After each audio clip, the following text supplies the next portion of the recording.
Bonjour à toutes et à tous et bienvenue dans ce tutoriel Revit où nous allons apprendre dans un laps de temps relativement court les principales fonctionnalités de ce logiciel d'Autodesk pour la réalisation de maquettes BIM. Donc, dans un premier temps, la réalisation de la maquette 3D en tant que telle et des éléments porteurs et de corps d'état secondaires. Et dans un second temps, eh bien, l'exploitation de cette maquette, notamment pour la réalisation de plans, de nomenclature et de métriques. Donc, on va faire rapidement un très rapide tour du projet, de rendu qu'on attend, et puis on passera par la suite à la réalisation de la maquette. Donc, on va réaliser une maison individuelle relativement simple, que vous voyez ici. Et du coup, l'objectif, donc, c'est de réaliser d'une part cette maquette 3D, et à partir de cette maquette 3D, de réaliser ici un plan de niveau rez-de-chaussée du point de vue architecte, donc un plan de côté, de réaliser ici une coupe, donc ici colorée pour permettre à l'acquéreur bien, de visualiser l'espace intérieur. Et enfin, de réaliser des nomenclatures, donc une nomenclature de fenêtres qui va lister l'ensemble des menuiseries fenêtres utilisées dans ce projet, ainsi qu'un relevé de matériaux de mur pour faire un avant-métré et voir comment bien, on peut, à partir de ces avant-métrés, réaliser une préétude de prix en indiquant à Revit bien, les valeurs des déboursés secs, de façon à ce qu'il lui calcule automatiquement les prix pour chacun des éléments de mur, par exemple. Donc ce projet, il est basé bien, sur les plans AutoCAD que vous avez réalisés lors de la première série de TP. Donc ce qu'on va faire, c'est qu'on va importer le plan AutoCAD dans Revit et s'en servir pour réaliser la maquette 3D. Donc on peut ouvrir Revit. Et une fois que Revit est ouvert, bien, on peut cliquer sur Nouveau, ici, et parcourir pour choisir un fichier gabarit. Et vous allez sélectionner dans le dossier TP-BIM ressources que vous aurez téléchargé sur le modèle, sélectionner TP-BIM gabarit. Et OK. Donc vous avez du coup un nouveau fichier Revit qui s'ouvre et vous pouvez d'ores et déjà enregistrer ce fichier ici et l'enregistrer bien sur TP-BIM nom prénom.rvt. Donc voilà, une fois le fichier enregistré, bien, on va pouvoir commencer à travailler. Donc la première chose à faire sur un projet Revit, comme ça, blanc, c'est-à-dire vierge de toute construction, bien, c'est de définir les différents niveaux de projet qui vont être, bien, qui vont nous aider en fait par la suite à réaliser les éléments. Donc, avant tout, je vous présente comment s'organise l'interface Revit. Donc, comme sur AutoCAD, vous avez ici un ruban avec différents onglets associés à différentes fonctions. Donc nous, aujourd'hui, on va principalement utiliser la partie architecture, un peu la partie structure pour les réalisations de fondations, la partie insérée pour bien, lier le plan AutoCAD et puis charger des familles, donc des éléments, un peu comme des éléments blocs si vous voulez, dans le projet. On utilisera l'onglet Annoter pour réaliser des cotes. Et puis globalement, ce sera tout. Donc vous avez donc différents onglets avec différentes fonctions dans chacun des onglets. Vous avez ici une fenêtre de propriété liée à l'élément que vous sélectionnez. Chaque fois que vous sélectionnez un nouvel élément, vous avez ces propriétés qui s'affichent ici. Vous avez ici ce qu'on appelle l'arborescence de projet avec du coup les différents plans qui sont automatiquement créés à partir de la modélisation 3D que vous réalisez. Vous avez des plans d'étage, de plafond, une vue 3D, des élévations. Donc pour l'instant, il n'y a rien dans le projet, donc on ne va rien voir, mais au fur et à mesure, ça va s'étoffer. Vous avez des nomenclatures dont on parlera à la fin, les feuilles également qui nous permettront l'export de plans. Et puis ici, les différentes familles d'éléments chargé dans le projet. Et enfin, vous avez la fenêtre principale qui représente finalement l'élément d'arborescence que vous avez sélectionné et qui vous permet de réaliser, de créer des éléments dans la vue sélectionnée. Vous avez ici des outils de visibilité et d'échelle pour la vue sélectionnée. Et puis ce sera tout pour les éléments qui nous intéressent. Bien. Donc la première étape, ici, ce sera de réaliser, dans un premier temps, sur une vue en élévation, de réaliser les niveaux de projet que l'on voit ici sur cette feuille, qui vont nous permettre d'indiquer de façon simple à Revit les hauteurs des éléments, où est-ce qu'on crée les éléments, à partir de quel niveau, etc. Donc on va réaliser les différents niveaux qu'on voit ici. Donc on va réaliser dans un premier temps le niveau mur de soubassement. Donc ce niveau il se situe à moins 1 mètre et s'appelle mur de soubassement. Mur soubassement. Donc là il nous demande si on veut renommer les vues correspondantes. Oui. Et vous voyez que ici dans plan d'étage, le plan associé au niveau 0 qu'on a renommé s'appelle maintenant le plan mur soubassement. Alors ici, les unités, elles sont en mètres. On peut vérifier dans gérer ici, unités, les unités du projet, notamment en termes de longueur. Donc là, on est en mètres et centimètres. Donc il va utiliser soit des mètres, soit des centimètres, de façon automatique, de façon à nous permettre de lire au mieux les cotes. Ok, donc on a créé le niveau mur de soubassement. On va créer maintenant le niveau chape.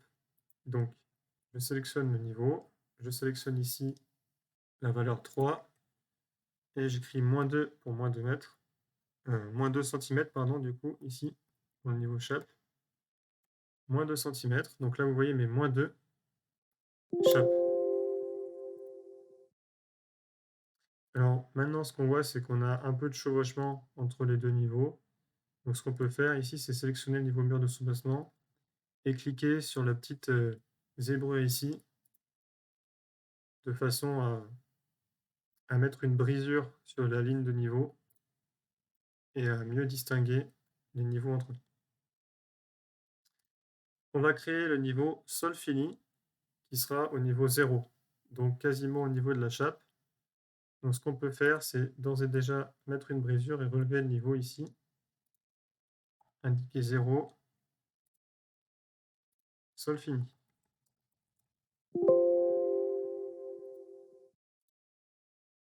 Voilà. Donc ici, c'est peu lisible. Ce qu'on peut faire, c'est comme ceci. Ensuite, on va créer un niveau de faux plafond. Et donc là, on va devoir créer vraiment un niveau puisqu'on n'a plus de niveau disponible ici. Donc on va aller dans l'onglet Architecture, Niveau. Et donc, je clique sur l'extrémité ici gauche et je ramène mon niveau au niveau des autres niveaux ici. Voilà.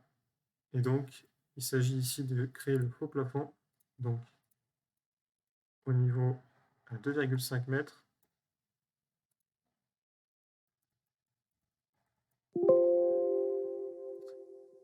Voilà. Je continue avec le chaînage. Donc, je crée à nouveau un niveau.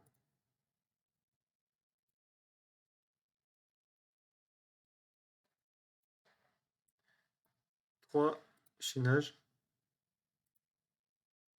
Donc là, je mets une brisure pour faciliter la lecture.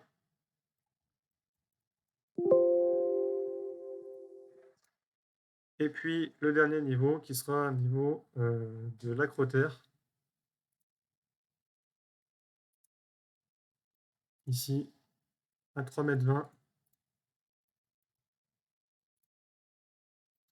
Donc pareil, ici c'est peu lisible. Donc je vais remonter acrotère. Voilà, donc j'ai créé tous mes niveaux et j'ai tous mes plans ici, d'étages, qui ont été ajoutés.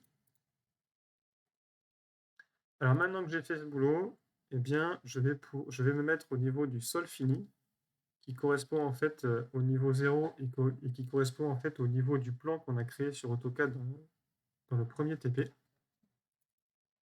Donc vous voyez ici, en fait, j'ai des symboles ici de vue en élévation. Donc vue élévation nord, sud, est, ouest. Et dans mon plan, ben, j'ai rien. Pourquoi? Parce que j'ai encore rien créé. Et donc ce que je vais faire, c'est que je vais eh bien, importer le fichier DWG, donc le fichier AutoCAD, associé à mon plan d'architecte de rez-de-chaussée. Et ce plan AutoCAD, eh bien, il va m'aider à réaliser la maquette 3D de la maison individuelle. Donc on peut sauvegarder, hein, et on va importer le fichier AutoCAD. Alors on va aller dans Insérer, ici, Importer CAO, et on va aller chercher le fichier AutoCAD, donc toujours dans le dossier TPBIM ressources. Vous pouvez sélectionner le TP AutoCAD plan maison individuelle ici. Donc, on va se placer au niveau sol fini. L'unité d'importation, bien l'unité du plan AutoCAD, c'était des centimètres. Donc, les unités du projet Revit, c'est bon, elles sont en mètres centimètres. On va faire un positionnement manuel. On va conserver les couleurs. On conserve tous les calques. Et c'est parti. Donc, vous avez ici le fichier DWG, l'import qui s'effectue, et vous pouvez sélectionner où vous souhaitez le mettre. Donc on va le mettre entre les 4 symboles d'élévation. Et voilà. Donc maintenant, quand je clique là-dessus, et tout qui sélectionne, il me dit que eh bien, j'ai c'est un fichier DWG que j'ai sélectionné, et en fond ici de calque, en fond de vue, pour m'aider à réaliser eh bien, ma maquette 3D. Bien, donc on peut sauvegarder. Alors maintenant qu'on a fait ça, eh ben, on va pouvoir se mettre à vraiment réaliser notre, eh bien, notre maquette, tout simplement. Donc, la première étape, eh bien, comme sur AutoCAD, on va réaliser les murs. Donc sur AutoCAD, on avait réalisé des murs de 30 cm, sans trop se préoccuper des différentes couches. Ici, on va pouvoir être plus précis et bien créer un mur complet avec les différentes couches, donc de porteurs, d'isolants, etc., de doublage. Alors pour ce faire, on va aller dans, ici, Architecture, Mur. Et du coup, on va sélectionner eh bien, un mur de base ici, par exemple celui-là, et on va venir créer eh bien, un mur qui convient pour notre projet. Donc nous, on va réaliser un mur qui va contenir du coup une partie en parpaing de 15 cm d'épaisseur, une partie d'isolant du coup de 11 cm d'épaisseur, une lame d'air de 7 mm et une plaque BA13. Donc en gros, on va avoir parpaing plus doublage intérieur. Donc pour ce faire, on va aller ici dans modifier le type et on va dupliquer cet élément ext voile BA20. Donc on va dupliquer ses propriétés et puis ensuite on modifiera les propriétés pour obtenir notre mur, le mur que l'on souhaite. Donc on va dupliquer, on va lui donner un nom à notre mur, donc ce sera mur ext, du coup,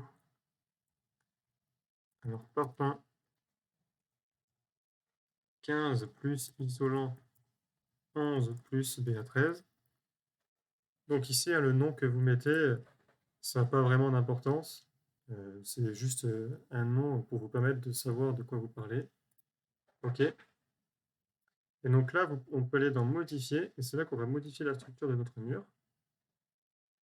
Et donc, vous pouvez cliquer ici sur Aperçu pour obtenir un aperçu d'une vue en coupe de votre mur. Donc, vous voyez ici, vous avez déjà une couche porteur ossature, maçonnerie voile BA. D'épaisseur, 20 cm. Donc nous, on va changer l'épaisseur. On va dire qu'on a une épaisseur de la couche porteuse de 15 cm.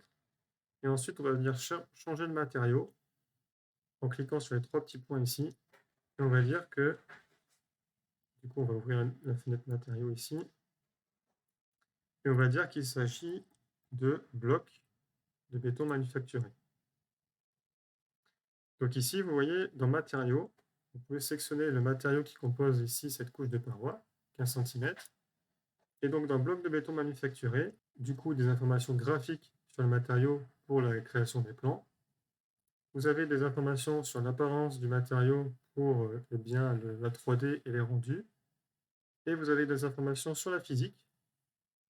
Donc là, voilà, on vous dit que c'est un comportement isotrope. On vous donne un coefficient de dilatation thermique, des propriétés mécaniques, des propriétés, encore d'autres propriétés mécaniques du coup sur le béton qui compose le bloc de béton manufacturé. Et vous avez également des informations thermiques. Donc, avec toutes ces informations, du coup, c'est pour ça qu'on parle de BIM et pas simplement de maquette 3D, puisque vous avez des informations sur le bâtiment, et donc notamment ici, sur les parois, des informations physiques et thermiques. Et bien, cette maquette, vous pouvez l'employer comme entrée d'un logiciel de calcul de structure, par exemple, ou de calcul thermique, avec des données déjà renseignées. Donc, pas besoin de double saisie de données. Toutes les données importantes, intéressantes sur la physique, sur la thermique, sur les dimensions, etc., sont dans la maquette. Bien. Donc, on a sélectionné bloc de béton manufacturé ici. OK. Donc voilà, on a une première couche pour notre mur ici. Et on va pouvoir rajouter, eh bien, de nouvelles couches. Donc là, j'ai cliqué sur insérer pour insérer une nouvelle couche. Cette couche, je vais la descendre pour la sortir de la limite de couche principale. Il ne s'agit pas en fait d'une couche porteuse ici. Et je vais indiquer qu'il s'agit d'une couche d'isolant, par exemple. Donc là, c'est les fonctions pour Revit. Et puis ici, vous avez les matériaux à renseigner pour l'utilisation dans des logiciels tiers ou pour le calcul, par exemple, de métrique. Donc là, on va venir ajouter une épaisseur d'isolant de 11 cm. Alors, ce qu'on peut voir ici, c'est qu'on a l'épaisseur totale du mur qui apparaît, on a la résistance thermique du mur et la masse thermique. Et donc, on va modifier ici, on va ajouter une couche d'isolant et on va voir ce que ça modifie ici. Donc, pareil, je clique sur 3 petits points, je rajoute un isolant, je vais mettre maçonnerie isolant ici. Donc, on a des informations d'apparence. On n'a pas d'informations de physique. Donc, ce qu'on pourrait faire, c'est rajouter ici, par exemple, une information thermique pour l'isolant et venir chercher ici. Donc, si on tape isolant, on pourrait par exemple venir rajouter un isolant à partir de fibres de bois, un panneau de laine de bois par exemple, ici, et insérer ça comme propriété thermique pour notre matériau. Donc voilà, on a rajouté notre isolant, notre maçonnerie isolant, on dit que du coup c'est de la laine de bois. Appliquer, OK. Et du coup là, si on modifie l'épaisseur et qu'on dit que ça fait 11 cm, vous voyez qu'on change d'épaisseur de mur et on change ici la résistance thermique du mur. On va rajouter du coup une lame d'air. Donc de la même manière, j'insère une nouvelle couche ici, à la suite de l'isolant. Je vais indiquer que c'est une finition de niveau 1. Je vais indiquer que je vais rien indiquer ici comme matériau, puisqu'il s'agit d'une lame d'air, et je vais mettre 7 mm. Et enfin, je vais ajouter ici une plaque BA13. Je vais dire que c'est une finition 2. qui fera 13 mm d'épaisseur. Alors là, je suis à 28 cm. On va rajouter ici, voilà, on va modifier ici, on va mettre 13 pour avoir à la fin une épaisseur de 30 cm pour notre mur, puisque c'est ce qu'on visait. Donc 13 cm d'isolant. Et ici, pour la finition 2, on va créer du coup un matériau plaque BA13. Donc si on clique ici sur 3 petits points et qu'on recherche BA13 dans la barre de recherche, on ne va rien trouver. Et donc on va se créer un nouveau matériau ici. Et duplique le matériau, créer un matériau. Donc on a un nouveau matériau qui apparaît. On va lui changer son nom dans identité. On va appeler ça plaque BA13. Et on va chercher du coup à modifier ces propriétés de matériaux pour ajouter les propriétés du matériau plâtre. Donc on va cliquer ici sur la bibliothèque, navigateur de matériaux là. Et on va chercher plâtre. Et donc vous avez ici des propriétés physiques, thermiques et d'apparence. Donc on peut rajouter ici les propriétés physiques. Plaque de mur de gypse. Donc il faut à chaque fois rechercher plâtre. Thermique, ajouter les propriétés thermiques. Et ajouter une propriété, on va dire, d'apparence pour notre maquette. Donc là, par exemple, on peut mettre isolation thermique dure, qui sera quelque chose de blanc et de lisse. Et donc on va remplacer les paramètres d'apparence actuels par ceci, pour notre matériau BA13. Et donc là, si on regarde dans l'apparence pour la plaque BA13, on a du coup ces propriétés-là, et on a des propriétés physiques pour le plâtre et des propriétés thermiques. Appliquer, OK. Voilà, donc là on a notre mur, on va dire au complet, et on a du coup ses propriétés de résistance thermique, son épaisseur. OK, donc là on a créé notre mur, on peut dire OK, OK, et on peut venir dessiner désormais notre mur sur le niveau sol fini. Alors notre mur, ici vous voyez, il va partir en contrainte inférieure du niveau sol fini et en contrainte supérieure, qu'on peut régler soit ici dans la fenêtre propriété, soit ici dans les lignes de paramètres qui apparaissent en bas du ruban. On peut dire qu'il va aller en hauteur jusque au niveau chaînage. Et on va en ligne de justification. Alors la ligne de justification, ça correspond en fait à... Ça permet d'indiquer à Revit quelle ligne on est en train de dessiner quand on dessine le mur. Donc nous, on va choisir le nu fini extérieur, c'est-à-dire la face complètement extérieure du mur. Comme ça, on pourra dessiner sur les rebords ici qu'on avait sur AutoCAD. On va cliquer sur chaîner pour créer les murs à la chaîne. Et on ne va pas indiquer de décalage par rapport à la ligne qu'on dessine, puisque la ligne sur laquelle on va dessiner correspond vraiment au nu fini extérieur. Donc, c'est parti. On peut commencer à dessiner. Donc, je clique ici sur une extrémité de mur et je vois ici, j'ai mon mur qui commence à apparaître. Donc là, il apparaît dans le bon sens. Si j'appuie sur la touche espace, je change, je fais un miroir par rapport à ma ligne de justification. Donc si jamais votre mur n'est pas dans le bon sens, vous pouvez appuyer sur la touche espace pour qu'il se mette dans le bon sens.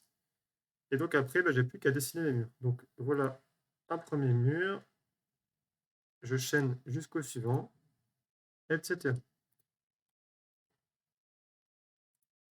Donc je fais comme ça tout le tour de la maison. Et une fois que j'ai fini, j'appuie sur la touche espace. Voilà, donc là j'ai créé mes murs. Donc là, je vois simplement un rectangle blanc, pas très intéressant. Ce que je peux faire ici, c'est augmenter le niveau de détail, par exemple sur moyen, et donc je vois ici les différentes couches de murs qui apparaissent. Donc on note la partie parpaing, isolant, lame d'air et plaque BA13. Et si ici je mets des couleurs, ambrées par exemple, eh bien, on arrive à bien distinguer, grâce aux couleurs, les différentes parois. Enfin, les différents éléments, pardon, les différentes couches de la paroi. Donc là, dans ma maquette, j'ai créé uniquement les murs.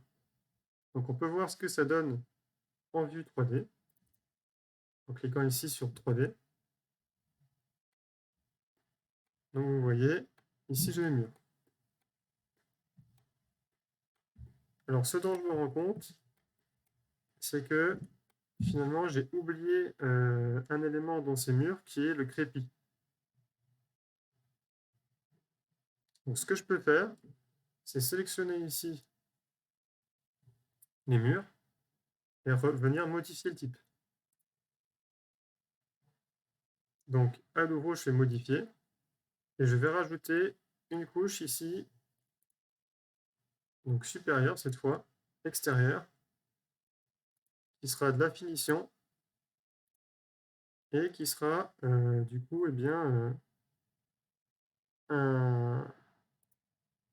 une couche de crépi, pardon. Donc on va chercher enduit ici, maçonnerie enduit, ok, et on va indiquer l'épaisseur de 2 cm. Alors, 2 cm, voilà. Donc là, en faisant ça, mon mur, il fait 32 cm. Donc, en fait, tout à l'heure, je me suis trompé. Il fallait bien que je laisse 11 cm d'isolant. Et donc, voilà, j'ai bien un mur qui fait 30 cm et j'ai rajouté mon enduit. Alors, est-ce que je vais devoir tout redessiner ou pas? Je fais OK. Appliquer. Et là, directement, mon mur, mon mur a été modifié. Et si je reviens sur le niveau sol fini, ici, eh bien, mon mur est toujours, si je viens masquer ici pour vérifier que je suis bien ici au niveau de ce que j'ai dessiné tout à l'heure, vous voyez que le mur, la partie finie extérieure du mur, elle coïncide bien avec le trait extérieur d'AutoCAD et la partie intérieure avec le trait intérieur. Donc c'est parfait.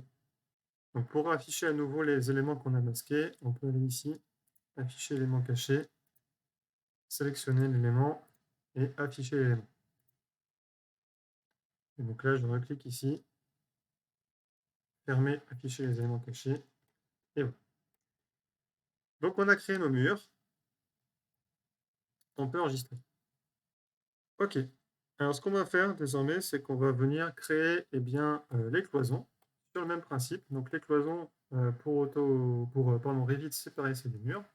Donc on va aller dans mur ici. Ah oui, pardon. Avant ça, on va regarder dans la vue élévation si on a bien la bonne hauteur de mur, si on ne s'est pas trompé. Donc par exemple, la vue élévation est. Donc, on peut rajouter les couleurs ici. On distingue du coup l'extérieur avec le crépi. On voit que notre mur, il part bien ici du niveau de ce niveau-là, qui est le niveau 0, et il arrive à ce niveau-là, qui est le niveau chaînage. Donc si on compare avec le plan, ici, on voit qu'on avait bien le mur qui partait ici du niveau 0 pour aller au niveau chaînage avant justement le chaînage, donc on est bon. Donc on peut continuer par l'intégration des cloisons, et donc on va les dessiner toujours dans le niveau sol fini, puisque les cloisons, elles vont également du niveau 0 jusqu'au chaînage. Donc on va aller dans architecture, mur, ici, et on va sélectionner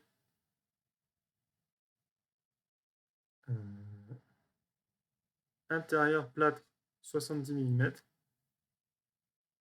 ici. On va modifier le type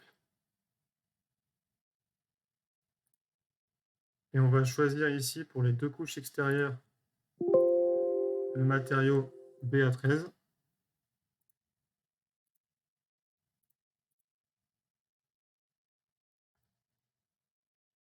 Voilà. Donc là, on a les deux couches, les 2 parois de BA13, et puis à l'intérieur, ce sera tout ce qui est ossature métallique. OK, appliquer. et on va venir dessiner donc nos plaques de plâtre, nos cloisons. Donc la hauteur, eh ben, elles vont aller jusqu'au niveau chaînage. La ligne de justification, on va garder le nu fini extérieur et on va pouvoir les dessiner. Alors avant ça, on va juste vérifier ici, dans modifier le type, pardon, le niveau de finition. Donc on a un niveau de finition 2. Donc quand on va faire les jonctions entre plaques de plâtre, entre cloisons et murs, et bien on va avoir une jonction entre les couches de finition 2. En fait, entre les couches de même fonction. Donc si on regarde ici,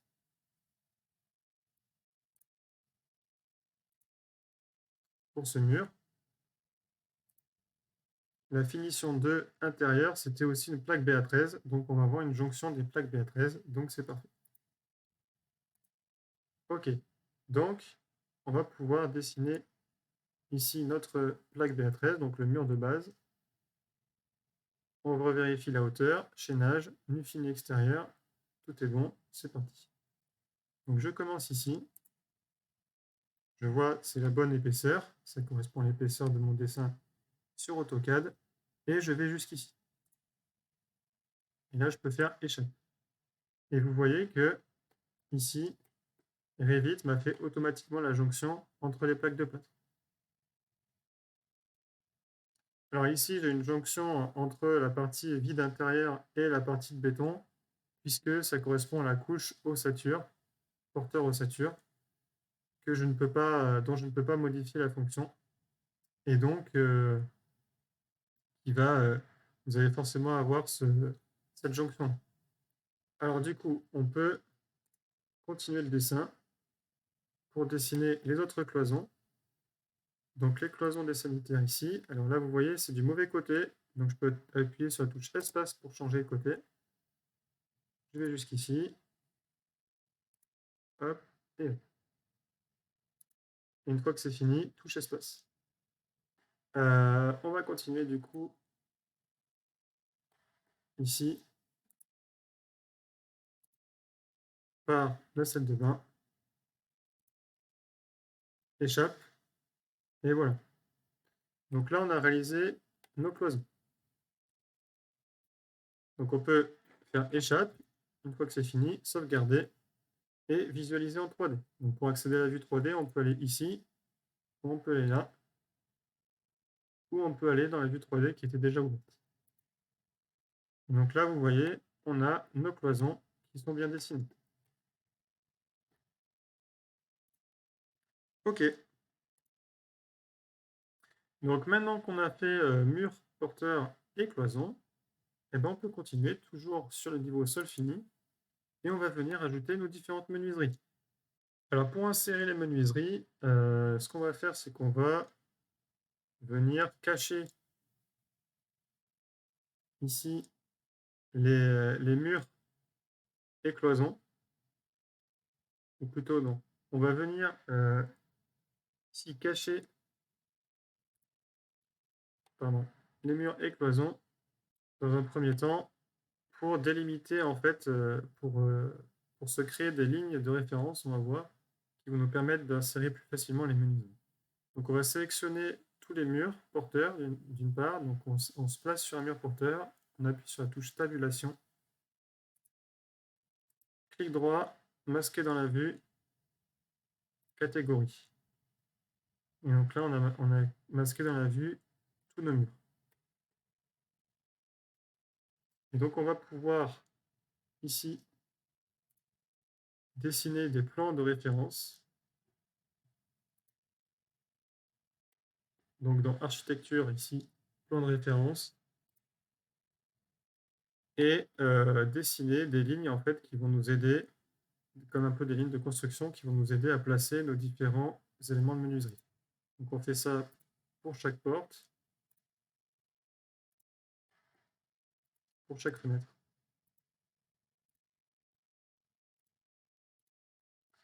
Donc c'est assez rapide hein, à partir du plan AutoCAD.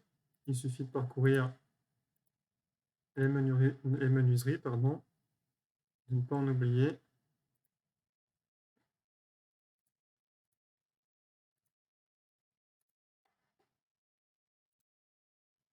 Donc ici, j'ai les deux menuiseries qui sont face à face, donc je peux créer qu'un seul jeu de lignes.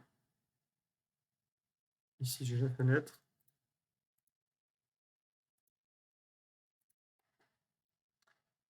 Encore une fenêtre ici.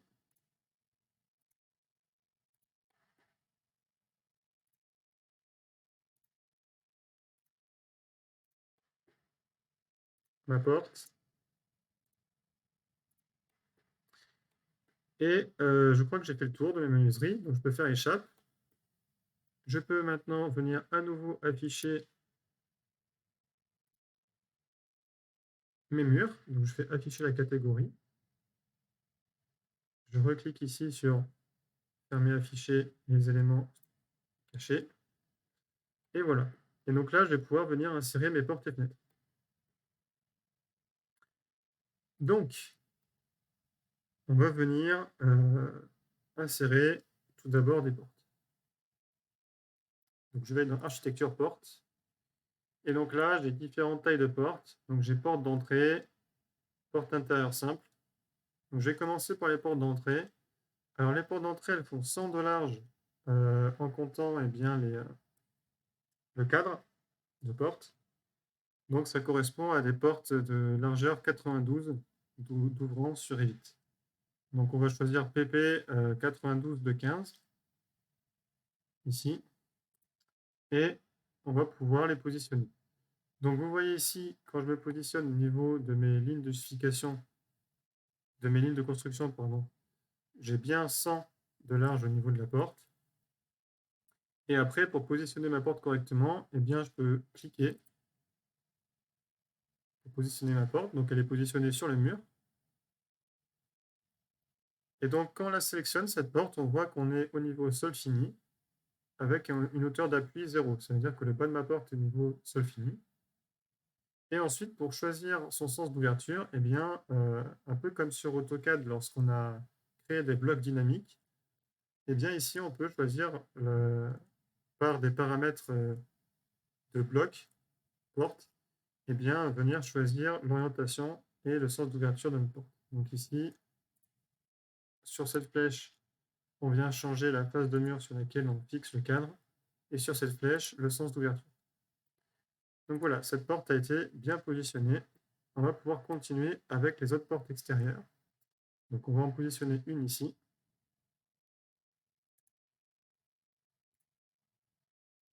Voilà, une ici.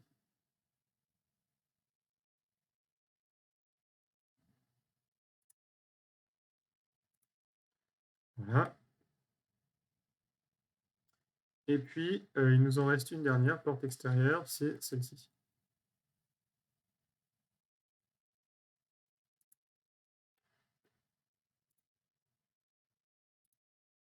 Voilà. Alors, si jamais je veux modifier la taille de mes portes, eh bien, je peux, ici, modifier le type. C'est comme un mur, hein. Modifier le type. Je peux créer, je peux dupliquer, changer de nom. Donc, par exemple, si je veux une porte qui fait 95 de large, OK. Et ici, j'ai un paramètre de largeur de ma porte et je peux indiquer une largeur de 95 cm. OK. Et donc là, toutes mes portes ont été modifiées. Non. Donc ça va être uniquement celle-ci, du coup. Cette porte a été modifiée, celle que j'ai sélectionnée. Et du coup, il s'agit d'une porte 95 de 2,15 m. Et donc après, je peux modifier cette porte, le type de porte, simplement en sélectionnant ici dans la fenêtre propriété le type de porte que je souhaite. Donc là, par exemple, avec mon lure 92 de 15 pour revenir à la porte précédente. Et voilà. On a créé nos portes extérieures, on peut sauvegarder, on peut vérifier notre travail en 3D. Donc on voit ici, on a effectivement nos 4 portes extérieures sont positionnés. On va pouvoir, du coup, maintenant insérer nos portes intérieures. Donc, nos portes intérieures, architecture, porte ici. Et on va choisir des portes intérieures simples qui vont faire, alors je crois que c'est 83 ici de large. On va vérifier ça. Ça a l'air d'être ça. Donc, ici, elle se positionne pas forcément bien. Donc, je vais la mettre comme ça. Et puis, je vais utiliser, comme sur AutoCAD, je vais sélectionner ma porte et je vais utiliser l'outil déplacer. Et donc, je vais sélectionner le point que je veux déplacer et où je veux le déplacer. Donc, je vais l'emmener jusqu'ici. Donc voilà, la porte, elle est positionnée au bon endroit. Il faut juste que je change son sens d'ouverture. Et voilà. Donc voilà pour une première porte intérieure entre cuisine et salon. Et on va continuer comme ceci. On va insérer ici une porte. Ici. Voilà. Une ici. On va en insérer. OK. Donc c'est bon. Et donc là, vous voyez qu'il me manque une porte à insérer. Alors pourquoi? Parce que ici, en fait, et j'arrive pas à la positionner. Pourquoi? Parce que j'ai pas créé de cloison, en fait, sur laquelle la porte peut s'appuyer, puisque sur mon plan, j'avais vu la porte ici, mais j'avais mal compris mon plan et j'avais oublié qu'il y avait une partie cloison ici. Donc ce que je peux faire, tout d'abord, c'est corriger les ouvertures de mes portes, ici, voilà. Et ensuite, je peux venir prolonger ici ma cloison jusqu'à celle-ci. Voilà. Et donc là, je vais pouvoir venir me rajouter la porte. Alors, je vais aller toujours dans l'architecture, porte, et on va insérer une porte ici. Hop. Voilà. Donc, toutes ces portes, à chaque fois, elles sont bien avec un niveau sol fini et une hauteur d'appui à 0. Donc, on peut sauvegarder, vérifier notre travail en 3D. Donc, on voit ici, on a bien rajouté la porte entre cuisine et salon et les différentes portes qui séparent des sanitaires, de la salle de bain et de la chambre. Donc, on peut revenir ici au niveau du sol fini et on va insérer bien, les fenêtres. Alors, les fenêtres, on a simplement comme indication qu'elles font 100 de large, mais on n'a pas plus d'indication que ça. Et donc, libre à nous de faire un peu ce qu'on veut ici. Donc, on va regarder ce qu'on a dans fenêtre. Donc, dans fenêtre, on nous propose qu'une fenêtre à 2 vantaux, ici, sans volet, qui fait 100 de large.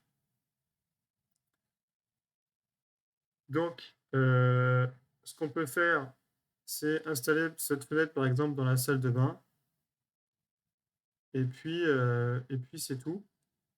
Et ensuite, ce qu'on essaiera de faire, c'est insérer des fenêtres, mais avec volets, pour la partie cuisine, salon et chambre. Donc, on va déjà intégrer cette fenêtre ici dans la salle de bain. Donc, par exemple, on va se mettre ici. Voilà. Donc là, qu'est-ce que ça dit? Ça dit qu'on a la partie vitrée complètement à l'extérieur et on a ici la lège qui est au niveau, qui est à l'intérieur. Donc si on regarde en 3D ce que ça donne, on a la vitre complètement à l'extérieur. Donc pour naviguer en 3D, vous avez le cube ici. Et sinon, vous pouvez cliquer avec votre molette une fois sur la molette pour déplacer et avec la touche Maj enfoncée pour tourner. Et vous pouvez zoomer, dézoomer avec la molette. Donc ici, si on essaye, si on se balade un peu dans la maquette 3D pour voir, on voit que on a ici une ouverture en profondeur à l'intérieur. Et qu'on a les verres, les parties vitres, qui sont complètement exposées à l'extérieur.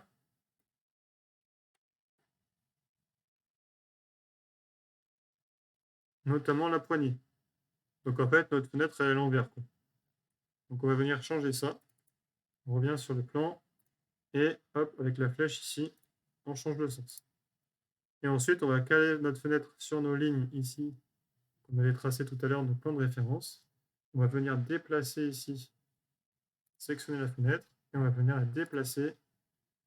On va venir déplacer par exemple ce point ici. Donc on voit, on a bien ici 100. On a bien les deux bords du bloc fenêtre qui, avec une distance de 100, on a bien une distance de 100 pardon, entre les deux extrémités du bloc fenêtre. Ok. Donc on va pouvoir continuer ça. Simplement, on va du coup, comme je disais tout à l'heure, insérer des fenêtres avec volets pour les parties chambre, cuisine et salon. Donc ce qu'on va faire, on peut sauvegarder et on peut aller dans ici insérer, charger la famille. On va charger une nouvelle famille dans Revit, une famille fenêtre qui correspond à ce que l'on cherche. Donc quand on fait ça, Revit nous ouvre cette fenêtre et on peut aller chercher ici dans fenêtre justement avec volet et on va prendre VR 2 vantaux. Donc inventaire, hein, c'est la partie ici, on va dire c'est l'ouverture pivotante, une ouverture pivotante de fenêtre. Donc là vous avez un ventail, deux ventails, trois vantaux. Et donc on va prendre deux vantaux avec volet roulant. Ouvrir. Et donc là il nous demande quelle taille on veut insérer dans le projet. Donc nous on va insérer les tailles les dimensions de fenêtres qui font 100 de large. Donc ça correspond à tout ça. OK. Donc là, il nous a chargé ça dans le projet. Si on va dans architecture fenêtre, maintenant, on a plus de choix sur les différentes fenêtres. OK. Donc on regarde, hein, ça correspond dans la partie, dans le plan, bien à la nomenclature des fenêtres qu'on avait. Donc on a une fenêtre de vantaux 195, donc c'est celle qu'on a positionnée dans la salle de bain. Et on a une fenêtre de vantaux 195 et deux fenêtres VR de vantaux 100, 145 dans le projet. Et donc si on regarde au niveau du plan, on voit que du coup on a bien donc ici on retrouve la fenêtre 195 qu'on a positionnée dans la salle de bain. Ici on va avoir une fenêtre à volet roulant de vantaux 195 et ensuite on va avoir des fenêtres à volet roulant de vantaux 100, 145 au niveau de la cuisine et au niveau du salon. Un élément supplémentaire, c'est le A égale 80 qu'on voit partout, qui en fait est le niveau de l'allège des fenêtres, c'est-à-dire la hauteur du niveau bas de la fenêtre en centimètres. Donc ça, on n'a pas vérifié pour la fenêtre ici, donc on va regarder ça, et ensuite on va positionner les différentes fenêtres aux différents endroits. Donc pour vérification de l'allège, je clique ici, et je vois ici hauteur de l'appui 0,80. Donc c'est bon. Il m'avait fait, Donc je vais venir positionner ici une fenêtre 100. Alors on a dit qu'il y avait 195 et 100, 145 comme type de fenêtre. Et la 195 était dans la chambre. Donc je sélectionne cette fenêtre-là avec une hauteur de l'appui à 0,80. Et je vais positionner ma fenêtre ici. Voilà. Et donc de même que tout à l'heure, je vais positionner la partie vitrée à l'intérieur. Voilà. Ensuite, je vais venir positionner mes deux autres fenêtres, cuisine et salon. 145, hauteur d'appui 80. Je vais venir en positionner une ici. Voilà. Et je vais venir en positionner une ici. Je peux sauvegarder. Je peux vérifier ici sur mon projet, dessiner mes fenêtres correctement. Donc là, je vois en 3D. OK. Donc on va désormais venir créer notre sol, notre dalle. Donc on va se placer toujours au niveau sol fini. On va créer en fait une dalle qui va comporter du coup une partie béton, une partie isolant et une partie chape qu'on va couler sur toute la structure. Et ensuite, on insérera des revêtements à loisir sur les différentes pièces. Et du coup, pour faire la jonction isolant entre mur et dalle, on va prolonger nos murs jusqu'au niveau chape. Donc, je sélectionne mes murs et je vais dire que la contrainte inférieure, ça va être chape. Appliqué. Voilà, donc là je peux vérifier sur une élévation S par exemple que les murs ils vont bien jusqu'au niveau chape, tandis que ma porte ici, elle s'arrête bien au niveau fini.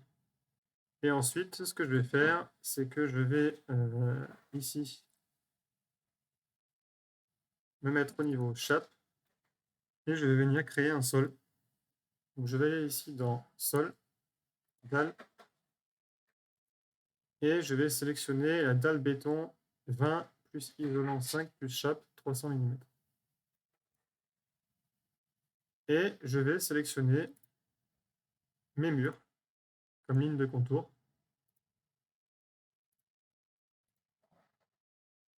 Donc avec l'outil ici, choisir les murs. Et je peux appuyer sur ici la coche verte pour dire terminer la création de la dalle, de l'esquisse de la dalle. OK. Et donc je peux aller vérifier en 3D que j'ai bien créé ma dalle ici. Alors pour faciliter la lecture 3D, ce qu'on va faire, c'est qu'on va cliquer ici sur le dessin AutoCAD, clic droit, masquer dans la vue élément. Voilà, donc on a bien notre dalle ici. Et si on regarde pareil sur une vue en élévation, on voit qu'on a la dalle ici sous la partie bleue. Alors ici, le problème, c'est qu'on ne sait pas comment se fait la jonction entre mur et dalle, et si on a bien une continuité de l'isolant entre dalle et mur, pour éviter les ponts thermiques. Donc pour vérifier ça, ce qu'on peut faire, c'est se créer des coupes, des vues de coupe, des vues en coupe, pour justement bien vérifier ce qu'il en est au niveau de notre dalle, de la jonction dalle. Donc, on va aller ici dans vue, coupe, et on va créer des vues en coupe. Et donc, on va vérifier toutes les jonctions dalle-mur. Donc, on va vérifier en créant une coupe ici, les jonctions au niveau... Alors, pardon, elle n'était pas droite cette coupe, je recommence. Hop, donc une coupe ici. On peut modifier où on positionne la coupe en sélectionnant la coupe en la bougeant. Donc ici, on vérifiera la jonction entre ce mur et la dalle et ce mur et la dalle. On va faire la même de ce côté ici. Donc on vérifiera la jonction entre ce mur et la dalle et ce mur et la dalle. On a fait tous les murs, on va dire, qui font est-ouest. Et on va faire les murs nord-sud avec des coupes horizontales ici. Donc une coupe ici pour ce mur et ce mur. Il ne nous restera plus qu'à vérifier ce mur ici avec une dernière coupe. Donc là, j'ai créé toutes les coupes. si on regarde dans l'arborescence du projet, vous avez la partie coupe qui est apparue avec ici les différentes coupes. Donc on peut aller par exemple sur cette coupe-là.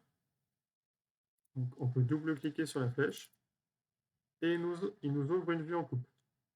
Alors si vous voulez bien comprendre, vous pouvez mettre la couleur. Et ici, vous voyez qu'au niveau de la jonction entre mur et dalle, eh ben, c'est n'importe quoi, on n'a pas la jonction entre isolants. Donc on va corriger ça, on va sélectionner la dalle, on va faire attacher, et on va attacher le mur à la dalle. Et là, vous voyez, il nous fait la continuité, il nous joint en fait la couche d'isolant ici avec la couche d'isolant ici. Pourquoi? Parce que ici, quand je sélectionne mon mur, modifier le type, j'ai mon isolant qui est dans la couche isolant vide. Et quand je fais ici sur la dalle, de la même manière, j'ai bien l'isolant qui est sur la partie isolant vide. Donc, je continue ici, je viens attacher ma dalle à mon mur. Voilà, j'ai ma continuité d'isolant. Donc là, j'étais sur la coupe 1, je passe sur la coupe 2 et je fais le même travail. Donc là, je vois que c'était un des murs que j'ai déjà joint, donc c'est bon. Je peux joindre le deuxième mur. OK. Je vais sur la coupe 3, je joins mes différents murs à la dalle. OK. Et la coupe 4.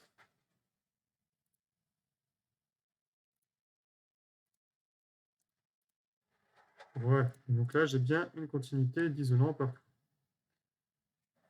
Je peux revenir ici sur le niveau sol fini. Et si j'ai beaucoup de vues ouvertes, des fois, ça prend un peu de ressources PC. Donc, ce que je peux faire, c'est les dans vue, fermer inactif. Là, ça me ferme toutes les vues qui sont inactives. Donc, on a créé le sol. On peut rester dans la partie, on va dire, paroi horizontale et venir créer le faux plafond. Et on viendra créer par la suite les murs de soubassement et les fondations. Donc, pour créer le faux plafond, je peux me mettre ici dans le plan d'étage faux plafond, tout simplement, et aller dans architecture, plafond, et sélectionner plafond BA13. Plafond BA13, niveau faux plafond, décalage 0, et je vais créer un plafond automatique par pièce. Donc je sélectionne ici cette pièce-là qui est délimitée par les parois murs et cloisons. Celle-ci, celle-ci, celle-ci, celle-ci. Échappe. Et je peux aller vérifier mon travail sur une vue en coupe, par exemple. Donc là, vous voyez, si on zoome un peu, on a bien le faux plafond ici. Donc il y a 2,50 m. Et donc ce qu'on vérifie, c'est que eh bien, on a bien les fenêtres ici avec le coffre de volet roulant qui ne vient pas dépasser au-dessus du faux plafond, donc c'est parfait. Donc maintenant, ce qu'on va pouvoir faire, eh bien, c'est créer nos murs de soubassement et notre fondation. Nos fondations. Donc, les murs de soubassement, c'est les murs qui vont faire la continuité ici de descente de charge à partir des murs. D'accord? Et donc, nous, ce qu'on va faire, c'est qu'on va mettre un vide sanitaire en dessous. Donc, on va avoir des murs de soubassement qui vont descendre un peu jusqu'au niveau -1 ici. Et ensuite, on aura des long greens. Donc, on va dire des poutres en sous-sol pour bien faire le transfert de charge entre le bâtiment et le sol.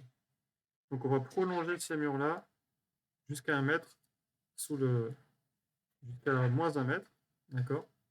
Et nos murs de soubassement, on va les faire en béton coulé. Donc, ben, c'est parti. Ce qu'on va faire, c'est qu'on va se placer au niveau du coup chape.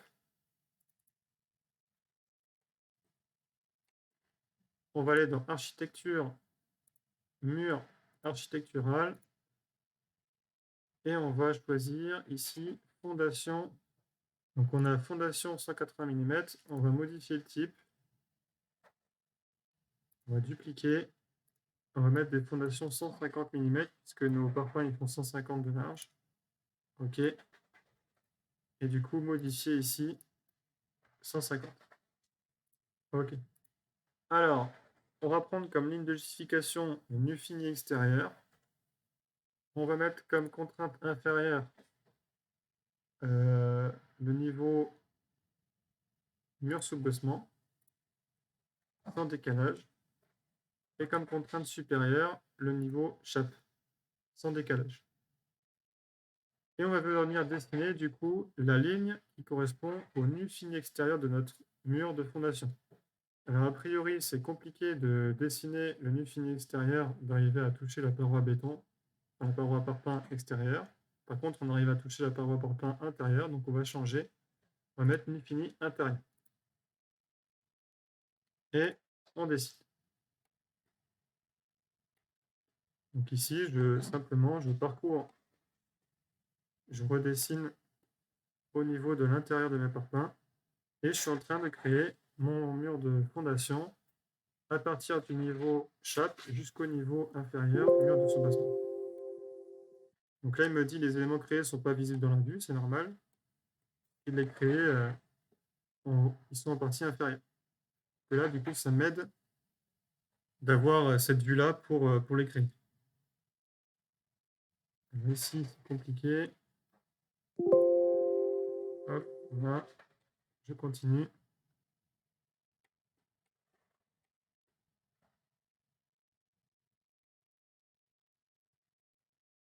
Je vais jusqu'ici.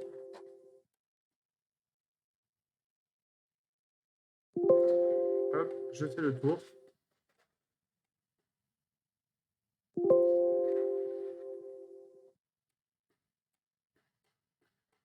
Je remonte. Et normalement, c'est bon. Si je fais échappe et que je mets ma vue 3D, voilà, j'ai mon mur de soubassement qui a été créé. Et je peux bien vérifier que les dimensions sont bonnes à partir de mes vues en coupe. Donc si je me mets par exemple sur cette vue en coupe ici, voilà, je vais vérifier que j'ai bien le prolongement du parpaing, des murs en parpaing qui s'effectue en soubassement. De chaque côté, donc a priori c'est OK. Ce qu'on va faire, c'est qu'on va venir attacher la dalle au mur de soubassement pour faire une continuité au niveau du plan, pour montrer qu'on est bien sur le même matériau. Donc, on va cliquer ici comme tout à l'heure, on va venir attacher le mur de soubassement à la dalle. Ça va permettre aussi de vérifier comme ça sur toutes les coupes qu'on est bon. Donc là, on est attaché, on va attacher ici, attacher. Hop. Voilà, donc j'ai créé mes murs intérieurs, enfin mes murs de soubassement, pardon, et donc je vais pouvoir créer désormais mes fondations. Donc je vais dans structure, mur, pardon. Et dans structure, fondation, mur, je choisis les semelles filantes 30, 30, 30 ici, et je me mets dans la vue 3D et je vais sélectionner mes murs de soubassement et on vient ajouter automatiquement les semelles de fondation. Voilà. Donc là, j'ai créé mes murs, mon faux plafond, mes menuiseries, mes murs de soubassement, mes fondations. Il ne me reste plus qu'à venir créer toute la partie toiture. Donc, c'est-à-dire le chaînage, la toiture et la crotale. Donc, le chaînage, il fait 20 cm de haut ici, sur le pourtour des murs. Donc, on va créer ça. Donc, il s'agit d'un mur en fait de 20 cm de haut qui s'appelle chaînage et qui fait le pourtour des murs. Donc, je vais me mettre ici au niveau sol fini et puis on indiquera à Revit que les murs ils commencent au niveau chaînage. On va aller dans mur ici, sélectionner chaînage, on va dire que la contrainte inférieure, c'est chaînage. La contrainte supérieure, c'est sans contrainte. Si c'est jusqu'au niveau acrotère. Si on regarde au niveau du plan, ici, on va jusqu'au niveau acrotère. Voilà, et on va faire un nœud fini extérieur pour la partie chaînage appliqué. Et on va, pareil, faire tout le tour du bâtiment. Donc là, pareil, il nous dit qu'on ne voit rien de ce qu'on crée parce que c'est normal. On est en train de créer, en fait, pas au niveau sol fini, mais au niveau chaînage. Donc je continue. Hop, échappe. Normalement, j'ai fait le tour et voilà, j'ai ici mon chaînage.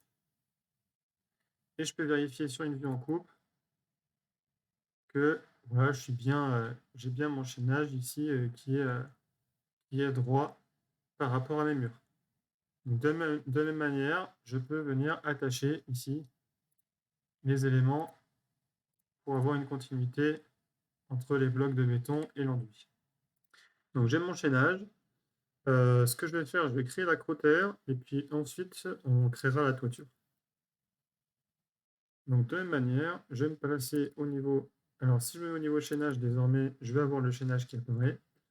Et donc je vais créer l'acrotère. Donc de la même manière, mur, ici, acrotère, contrainte inférieure, acrotère, contrainte supérieure.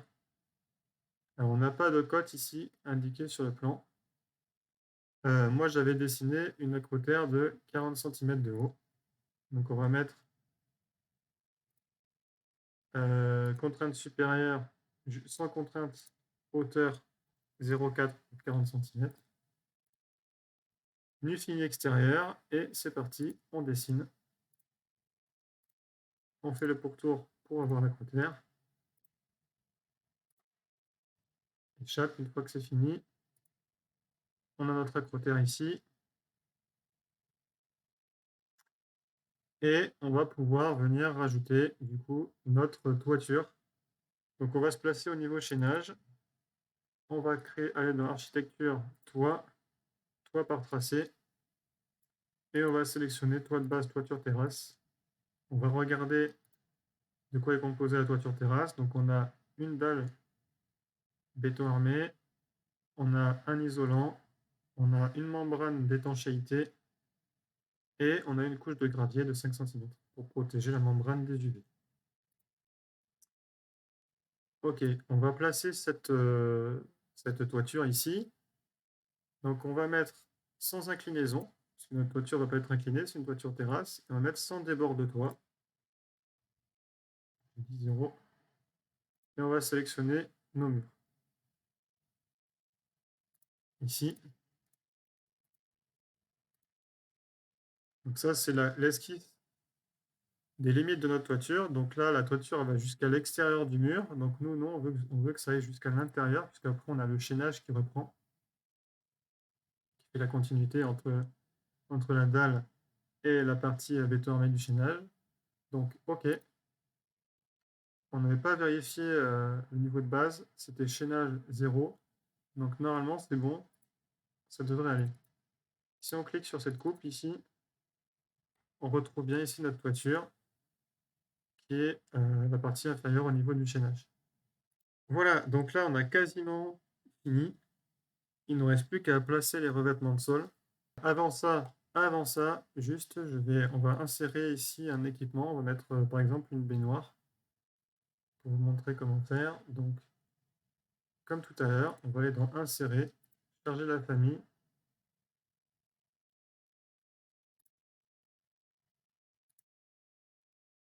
On va aller dans Équipement, dans Appareil sanitaire, pardon, baignoire. Et on peut choisir une baignoire rectangulaire mur, par exemple. Et donc, si on va dans Architecture, Composants, on retrouve les différents éléments de composants, bois, meubles, etc. qui sont chargés dans les vitres. Et donc là, on peut venir placer notre baignoire ici.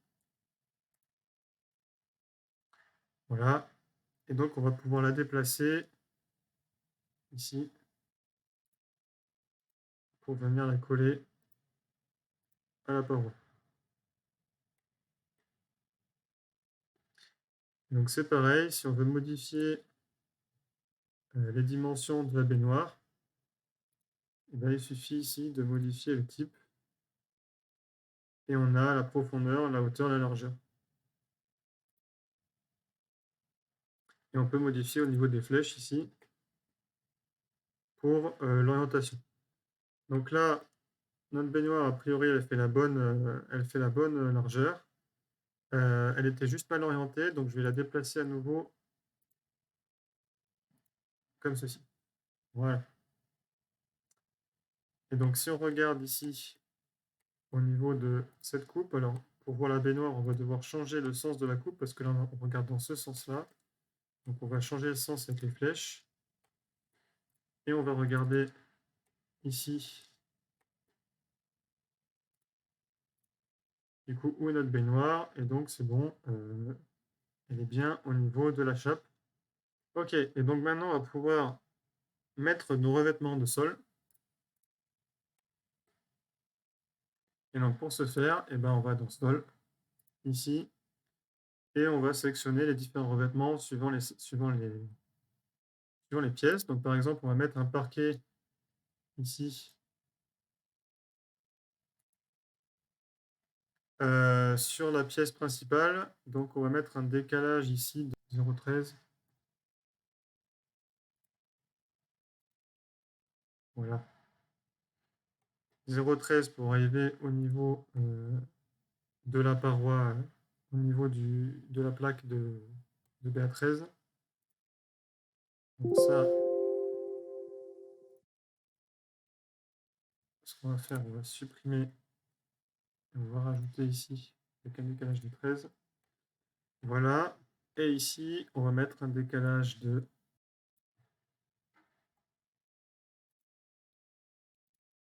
Voilà, donc ça c'est pour la partie salon. Le contour en fait, de notre revêtement de parquet, ici. Donc, il s'agit de créer une esquisse fermée. Voilà. Ensuite, on dit que le niveau, c'est sol fini. OK. Et du coup, si on regarde ici la coupe, non, j'ai oublié de mettre un décalage ici de 0,02 qui correspond à l'épaisseur du sol, puisque ici, le niveau, c'est le niveau inférieur. Donc, appliquer, et voilà. On retrouve ici notre parquet posé sur la chape. Donc là, j'ai mon parquet au niveau du salon et j'ai pas de revêtement de sol encore au niveau de la cuisine. Donc on peut faire ça pour bien, les autres pièces. Donc ici, on va créer à nouveau du parquet dans la chambre. Donc on va mettre alors sol parquet, un décalage de 0,13. Donc ça va correspondre ici aux cloisons et un décalage de 13 qui va correspondre au mur extérieur. Et je vais raccorder ici mes esquisses. Donc là, vous avez les outils aussi joindre, ajuster, etc.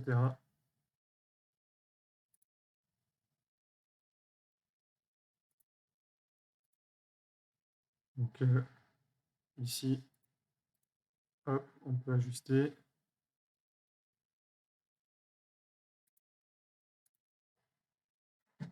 Euh,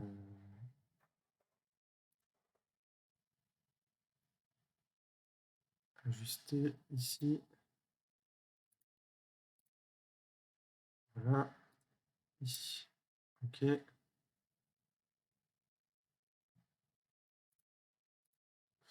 Voilà. Donc là, pour l'esquisse fermée,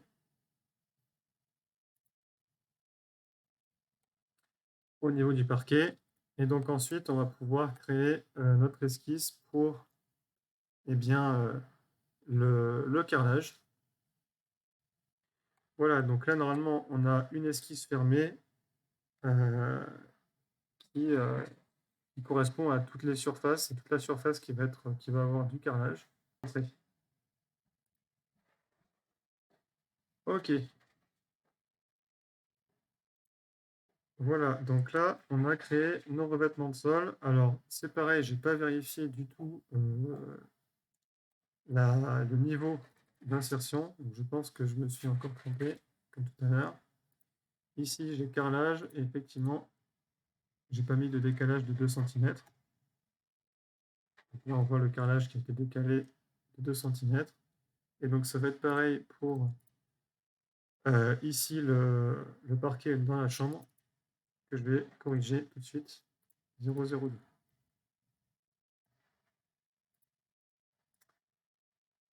Voilà. Donc là, on a fini pour ce qui est de la modélisation 3D à proprement parler de notre bâtiment. Donc, vous pouvez admirer votre création. Et maintenant, on va rajouter des informations et exploiter les informations de la maquette pour bien, la création d'une série de feuilles pour l'export. Donc, ce qu'on va faire, c'est qu'on va commencer par créer des pièces. Donc, on va se placer au niveau du sol fini ici. Et on va aller dans architecture, pièces, et placer des pièces automatiquement. Alors, vous voyez ici, je peux placer des pièces en cliquant. Et comme j'ai mis des cloisons, et il me détecte mes pièces à chaque fois. Donc là, je suis dans l'entrée. Là, je suis dans la cuisine, pardon. Là, je suis dans le salon. Là, je suis dans les toilettes, dans la salle de bain et ici dans la chambre. D'accord? Alors, ce que je peux faire ici, ajouter un séparateur de pièces ici pour limiter la cuisine du dégagement, comme ceci. Voilà. Donc, si je vais maintenant dans pièces, ici, j'aurai un espèce de dégagement là, qui ne sera pas comptabilisé dans la surface de ma cuisine pour ne pas induire justement les clients, par exemple, en erreur. Et donc là, je peux venir cliquer sur placer des pièces automatiquement. Et voilà, 6 pièces ont été créées. Et donc maintenant, je peux les nommer. Donc là, je peux nommer salon, entrée, cuisine, toilette, salle de bain, chambre et dégagement.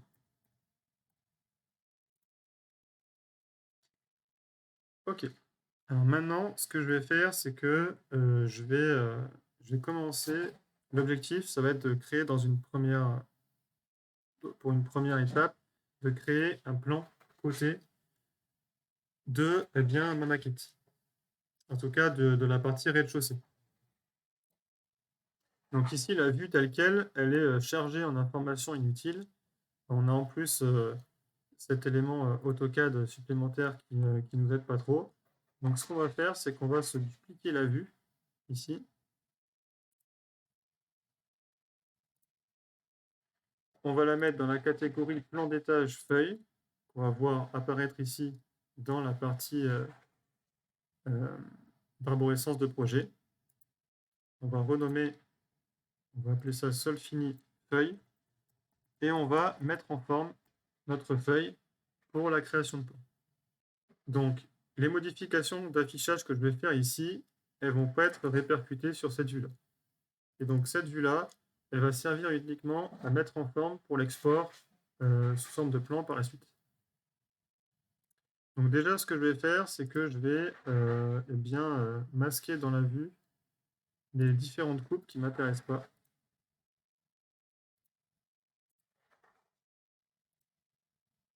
Voilà.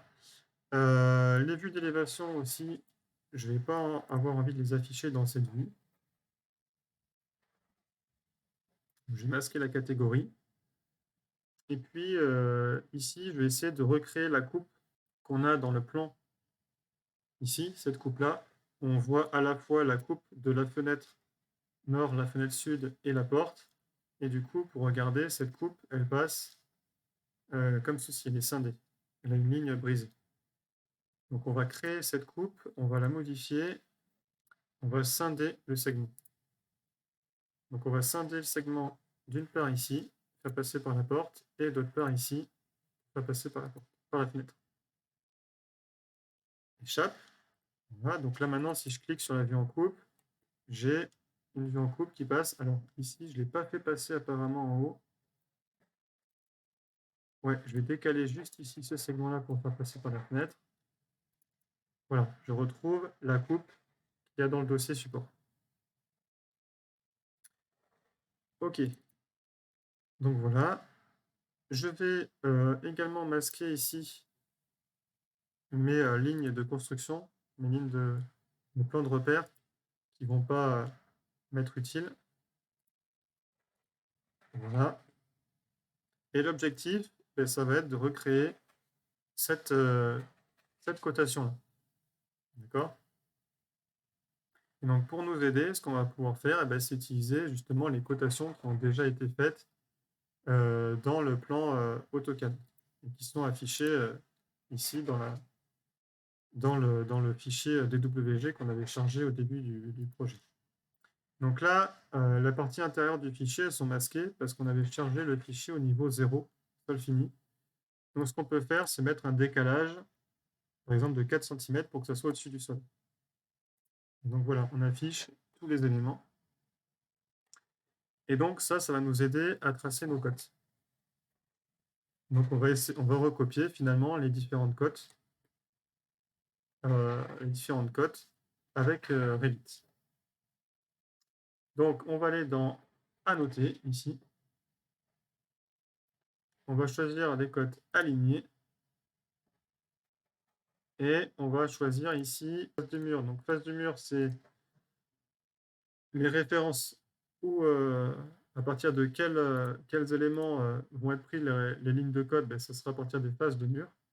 Et mur entier, Revit, il va coter automatiquement à partir des limites qu'il voit sur le mur entier.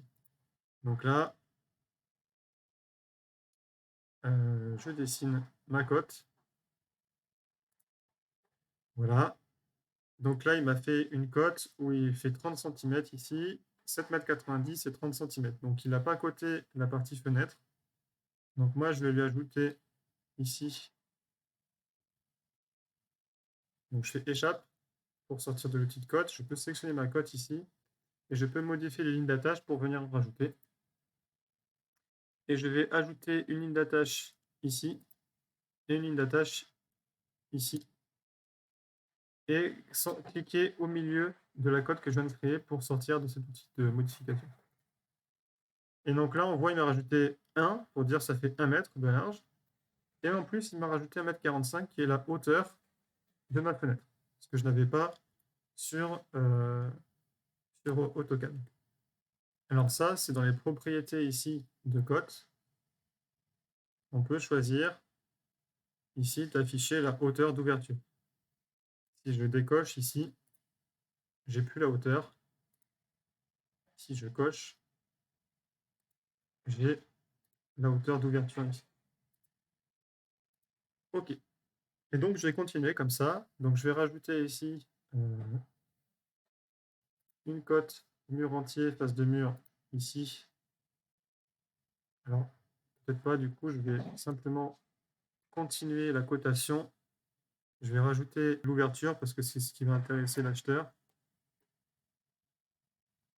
Donc là, j'ai rajouté les dimensions de l'ouverture. Je vais rajouter ici la face intérieure, la face extérieure. Et je clique à l'intérieur de la cote. Et voilà, donc là, j'ai ma cote complète qui intègre la porte. OK. Je fais la même chose du côté gauche. Alors du coup, cette fois, je vais choisir des références individuelles pour suivre les traits de côte d'AutoCAD. Donc ici, je pars de là, je vais jusqu'à la porte, je descends jusqu'au mur, je vais jusque ici à la face intérieure du mur, jusqu'à ma fenêtre, ici, et je descends jusqu'à la dernière face de mur. Hop. Je continue. OK. Ce qu'on va faire, avant de mettre en forme ces cotes pour les rendre plus lisibles, on va finir la cotation en ajoutant les cotations intérieures. Voilà, donc là, on a complètement on a recopié, enfin, on a retranscrit les cotes du plan AutoCAD. On les a retranscrits sur Revit. Ce qu'on peut faire, c'est masquer le plan AutoCAD. Voilà. Et on va rendre ces cotes un peu plus lisibles en espaçant légèrement les traits de côte. Et on va venir les espacer tous légèrement pour intégrer les informations d'allège sur les fenêtres. Donc là, il nous reste juste l'allège des fenêtres à venir indiquer. Donc on va faire ça en ajoutant ici annoter étiquette par catégorie. Et on va cliquer sur les fenêtres. Ce qui nous rajoute ici eh bien, une étiquette A égale avec, à la suite du égal, ben, la valeur de la hauteur d'allège. Donc, ce qu'on va faire, c'est qu'on va sélectionner les différentes étiquettes qu'on vient de créer. On va supprimer la ligne de repère ici. Et on va pouvoir les bouger pour les positionner de manière à peu près lisible. De façon à ce que on ne vienne pas polluer, on ne vienne pas rendre la lecture complexe. Donc là, on va décaler un peu la ligne de code pour faciliter la lecture des valeurs d'allège. Ici. Voilà.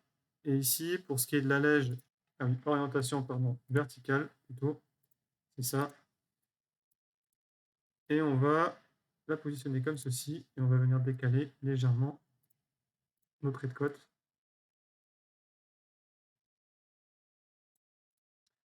Voilà. Donc là, on a notre plan qui est lisible. Eh bien, créer une feuille, alors pas tant lisible que ça, parce qu'ici, la hauteur de porte, on n'arrive pas bien à la discerner. Je décale un peu les côtes ici, voilà. Donc on a fini ici notre plan, enfin la mise en plan, de façon à ce que ce soit lisible. Donc on ne va pas modifier ce plan-là, hein, sur lequel on travaille. On va simplement se rajouter les informations sur les pièces. On va étiqueter les pièces pour rajouter les informations de pièces sur le plan. Donc architecture, étiqueter une pièce. On va mettre du coup salon ici, on va mettre cuisine, on va mettre salle de bain, chambre, toilette, et puis dégagement, on va le mettre aussi. Voilà, donc on a toutes les informations ici. Et donc là, on a un plan qui est prêt à être communiqué. Donc ce qu'on va faire, eh ben, on va se créer une feuille ici, tout simplement pour recréer eh bien,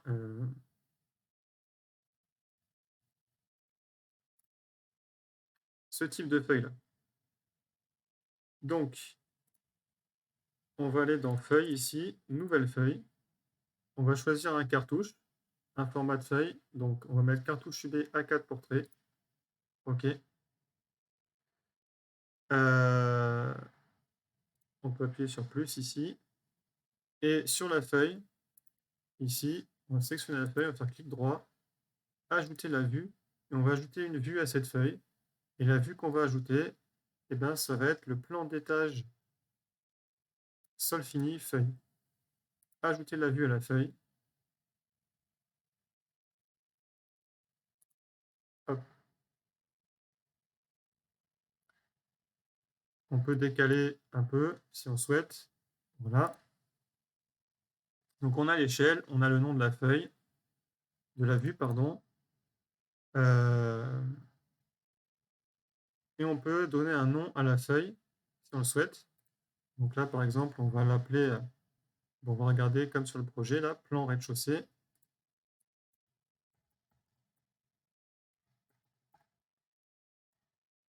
Voilà, et donc ici, dessiner par, eh ben, vous pouvez indiquer votre nom si vous le souhaitez. Et la date, vous pouvez modifier la date si vous le souhaitez également. Et donc pour le numéro de feuille, on va indiquer le numéro A101.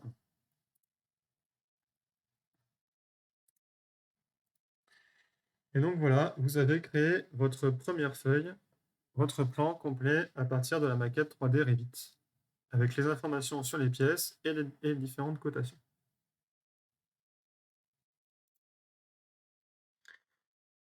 Donc, maintenant qu'on a créé cette première feuille où on a le plan de rez-de-chaussée, on va pouvoir bien, créer la seconde feuille où on va simplement représenter la coupe ici qu'on vient de créer du coup avec en couleur et simplement avec des indications de niveau.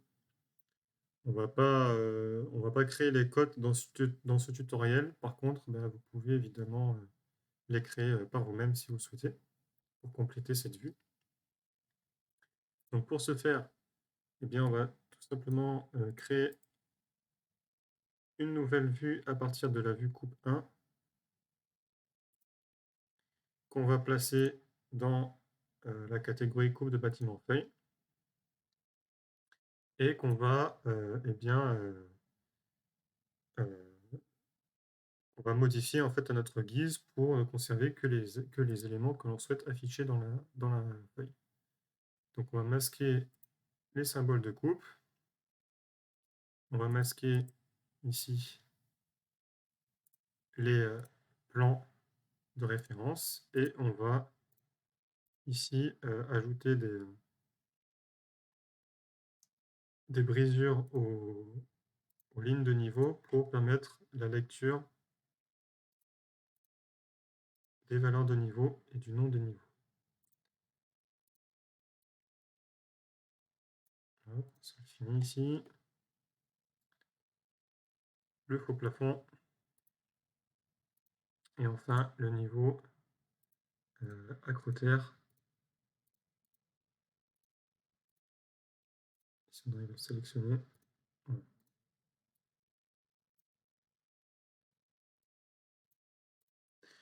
Hop, donc là c'est visible. On va régler la plage de la vue ici, plage de coupe.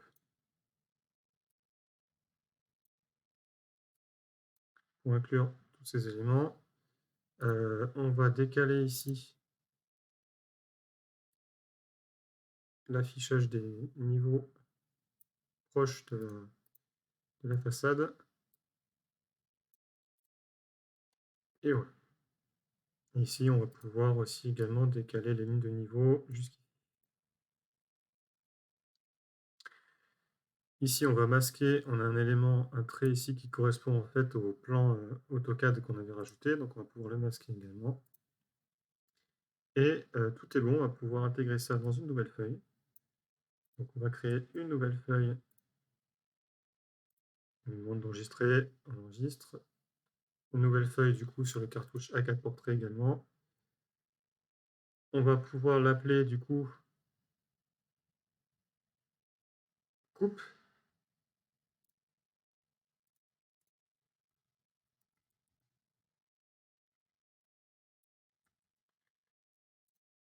A102 et on va ajouter du coup la vue coupe. Alors je n'ai pas renommé, je vais la renommer ici. Bien distinguer, coupe 1 feuille, on va dire. Et comme ça, on va ajouter la vue coupe 1 feuille ici. Voilà. Donc là, on a notre plan de rez-de-chaussée, plan de niveau, on a notre vue en coupe. Et du coup, la prochaine étape, c'est de réaliser la nomenclature des fenêtres.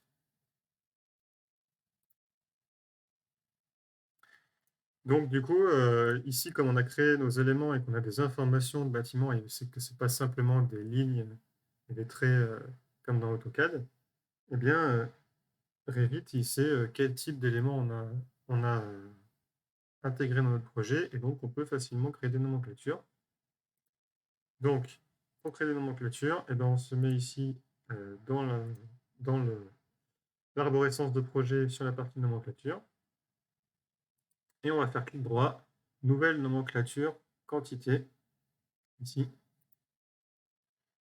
Et donc, on va regarder ici, chercher fenêtre. Voilà, donc une nomenclature des fenêtres. On va créer une table des composants dans la phase nouvelle construction, OK. Et donc après, on va dire qu'est-ce qu'on va intégrer comme champ à cette nomenclature, qu'est-ce qu'on va faire figurer dans cette nomenclature. Donc, on va mettre le nombre de fenêtres, ça nous intéresse. On va mettre famille et type de fenêtre, ça nous intéresse. On va mettre largeur de fenêtre, hauteur de fenêtre, ici. On va mettre niveau également, pour avoir la hauteur de l'ège. Pardon, pour avoir le niveau auquel se rapporte la fenêtre. Donc là, le niveau, bah, c'est le niveau 0. Hein. Il n'y a pas de... C'est une maison de plein pied, donc on n'a pas de niveau 1 ou 2. Et on va ajouter la hauteur d'appui ici pour avoir la hauteur d'allège. Alors après, on peut régler ça, organiser ça comme on veut dans la nomenclature. Donc on va peut-être faire apparaître... on va faire apparaître comme ça. Comme ça sera intéressant. OK, donc ça, c'est ce qu'on va faire figurer dans la nomenclature des fenêtres pour chaque fenêtre. On va pas filtrer les fenêtres, hein, on va faire apparaître toutes les fenêtres et on va trier l'affichage d'une certaine manière. Donc on va voir ça après. Pour l'instant, si on fait OK, voilà, on a une nomenclature comme ça, donc on voit, on a ici une fenêtre de Vento 1095, et puis on a toutes les occurrences pour chaque fenêtre. Donc on a une fenêtre de Vento 1095, une fenêtre VR de Vento 1095, une fenêtre VR de Vento 145 et la même ensuite dans notre projet. Donc ce qu'on peut faire, c'est un petit peu modifier cet affichage de nomenclature pour le rendre plus rapidement lisible et facile à consulter. Donc ici, quand on sélectionne nomenclature, on a les propriétés ici. On peut cliquer sur Trait regroupement modifié et ça nous fait apparaître la fenêtre de tout à l'heure. Donc on peut modifier la nomenclature. Et ce qu'on va faire, c'est qu'on va trier par famille et type croissant. On va rajouter un en-tête qui indique la famille et type, et on va rajouter en pied de page les nombres et totaux de fenêtres associés à chaque famille et type. Et puis on mettra une ligne vierge pour passer d'un type de fenêtre à l'autre. Donc quand on fait ça, vous voyez, donc on a à chaque fois famille et type, donc on distingue les 3 types de fenêtres qui existent dans ce projet. À chaque fois, on a les totaux, donc on a une fois ce type-là, une fois ce type-là et 2 fois ce type-là. Et ensuite, on a, si on veut regarder plus précisément, le détail des occurrences pour chacun des types. OK. Ce qu'on peut faire, c'est avoir un total général. Donc, toujours dans le trait regroupement ici. Un total général. On va mettre type, nombre et totaux. Comme ça, à la fin, on indique combien de fenêtres au total on a dans le projet. Donc là, on a créé notre nomenclature des fenêtres. Et donc, ce qu'on peut faire, c'est mettre ces nomenclatures dans une feuille. Donc, on va créer une nouvelle feuille. OK. Cette feuille, on va l'appeler ici nomencle fenêtre.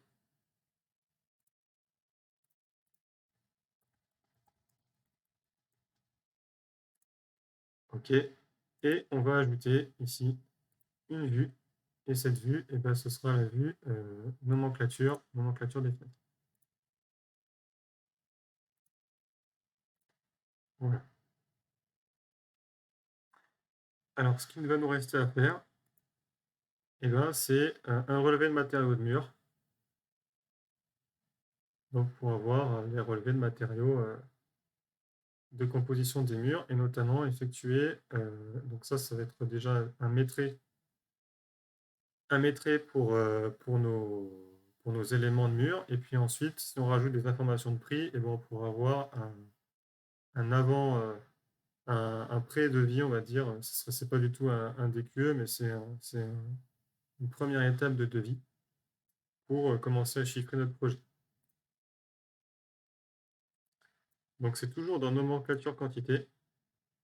Donc ce qu'on va faire, c'est qu'on va créer un nouveau relevé de matériaux, ici. Et donc, on va pouvoir cliquer sur mur ici, pour avoir un relevé de matériaux de mur dans la phase nouvelle construction. OK. Et du coup, on va pouvoir choisir ce qu'on fait figurer dans ce relevé de matériaux de mur. Donc, on va mettre le matériau, mettre le nom de matériau. On va mettre la surface de matériau.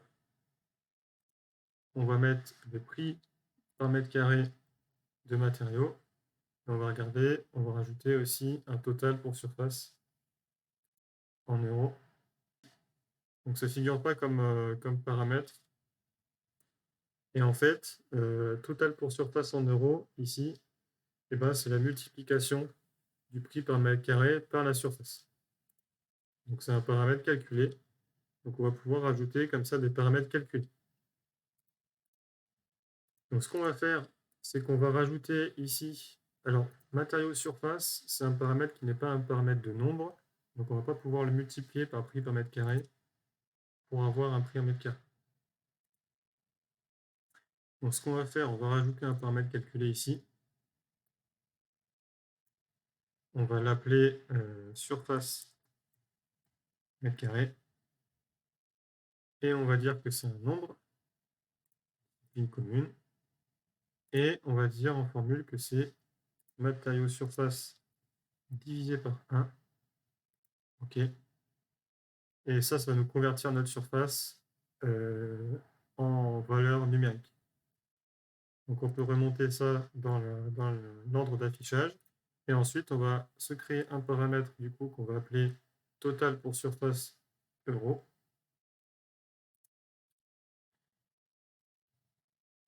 Total pour surface.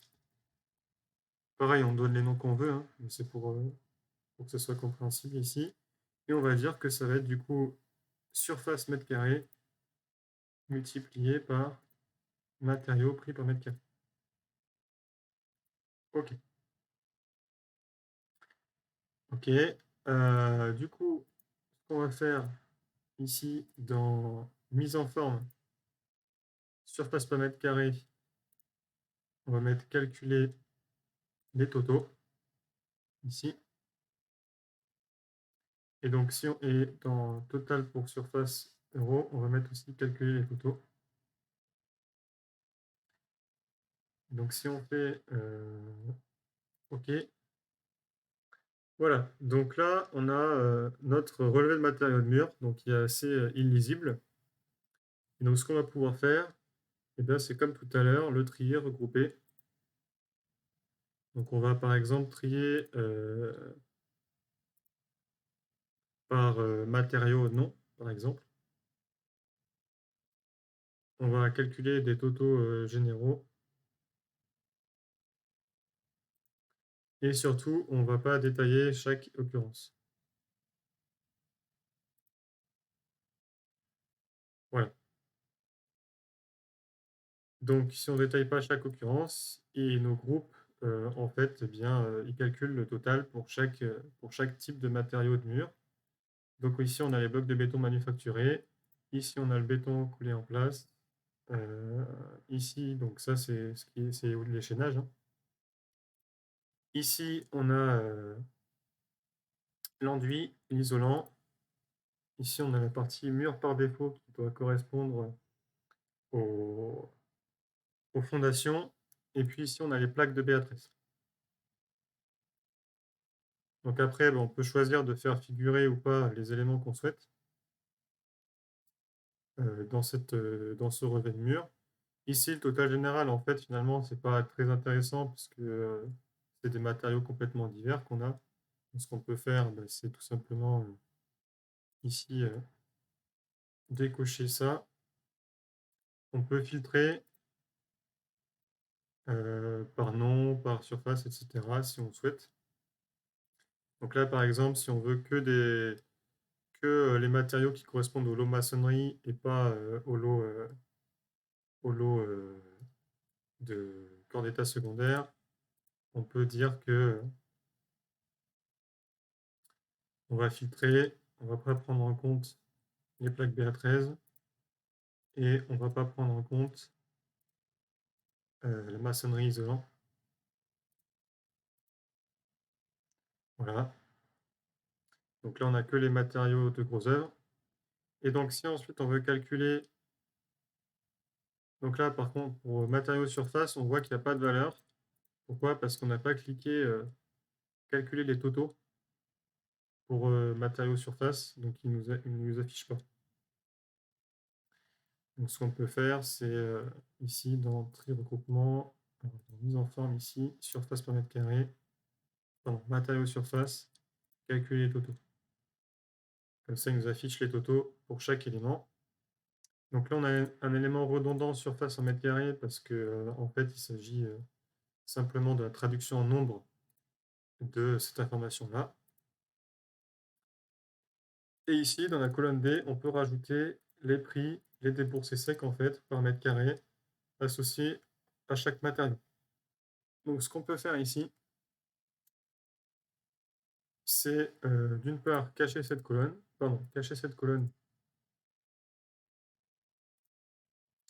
parce que c'est une information redondante, et ensuite c'est aller chercher la valeur, le coût en euros, hors taxe, en déboursés secs, de la pose de 1 mètre carré de bloc de béton manufacturé d'épaisseur 15 cm.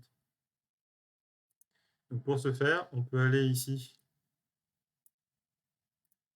sur le site CIP, alors www.préconstruction.info.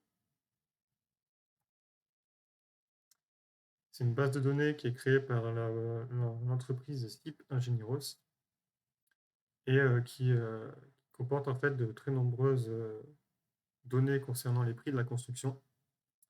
Et donc ici, on est en construction neuve. On va regarder la partie structure et gros œuvres. On va regarder la partie mur. Mur de blocs de béton ici. Et on va regarder mètre carré de mur porteur en maçonnerie chaînée en bloc de béton, ce qui est notre cas ici.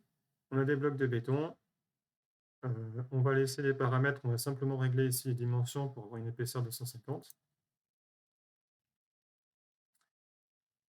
Pour ce qui est de la pose ici, on va considérer qu'on a des fournitures en sac, puisqu'il s'agit d'une maison individuelle.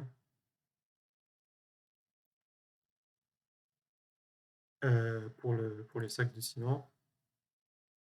Quoique, on va dire que les bétons, que les blocs sont préparés en usine, du coup, on va quand même considérer une livraison en usine par des camions de ciment.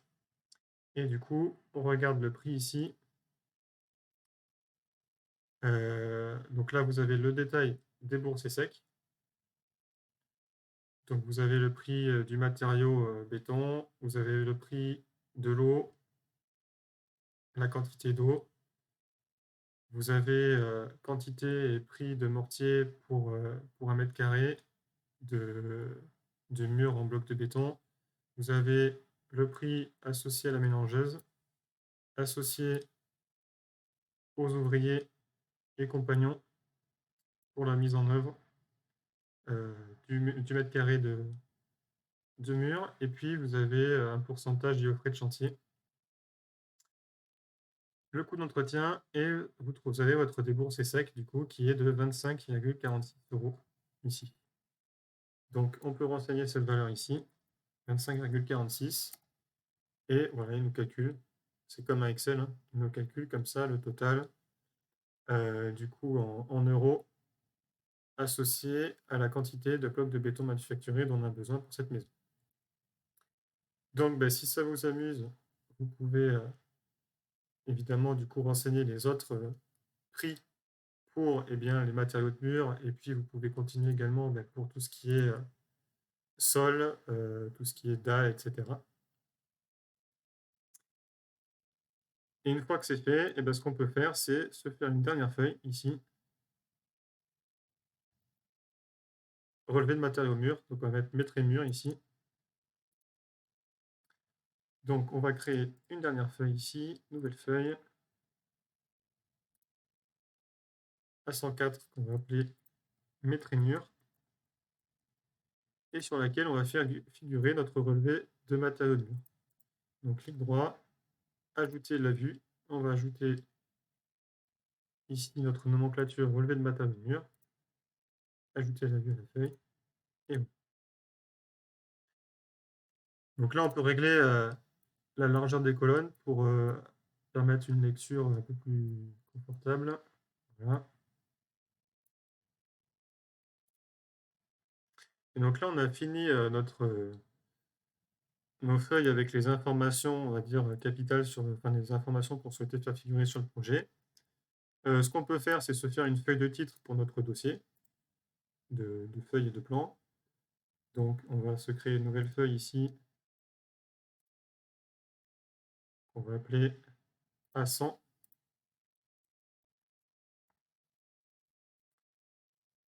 Et on va l'appeler, du coup, cette feuille, liste feuille. Et on va faire figurer la liste des feuilles de notre dossier. Et on va se rajouter une vue 3D et un titre pour notre dossier. Donc, liste feuille. On va créer une vue 3D. Donc, pour créer une vue 3D pour notre projet, pareil, on va se mettre dans la vue 3D ici. On va dupliquer la vue. On va mettre ça dans vue 3D feuille. On va renommer. On va appeler ça perspective projet. Et pareil, on va éliminer, on va masquer en fait les éléments qu'on ne veut pas voir figurer dans notre vue ici. Et donc, ce qu'on peut faire, c'est faire un rendu. Et donc, on va sélectionner une qualité. Alors, moi, je sélectionne la qualité brouillon pour pas que ça prenne trop de temps. Écran. On va simplement ici bien zoomer